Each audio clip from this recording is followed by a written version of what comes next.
Соседните села Агрекоес и Повоед и Агрекоес во северна Португалија не личат едно на друго. Едното е празно, речиси диво со планински води кои течат низ него, додека другото е големо и чисто со храм украсен со цвеќиња.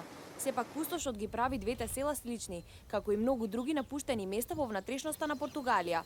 Во двете останале по десетина жители и тие ја делат истата несрекна судбина, дека нивните села неверојатно ќе умрат со нив. Антонио Фонтес, кој има 62 години, е еден од најмладите жители на селото Агрекоес. Тој се издржува одгледувајќи костени и добиток.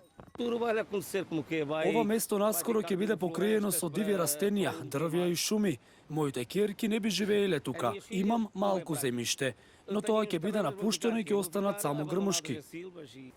Најпогоден од масовното иселување е планинскиот регион на Португалија, близу границата со Шпанија. Во селото порадно имаше многу луѓе, но денеска веќе нема никој. Младите не сакаат да живеат тука, нема бебиња, а старите умираат. Тоа е проблем за локалната економија. Нема луѓе, нема работа, нема производство, не можеме да ги продаваме нашите производи. Овие села умираат и секој ден е се полошо.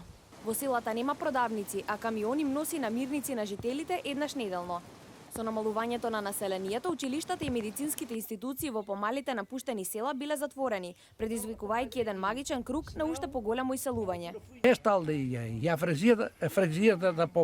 Агрекоес и другите села ќе исчезнат. Тука живеат само 12 лица и сите се на возраст околу 70-80 години. Кога и тие ќе умрат, тука никој нема да остане.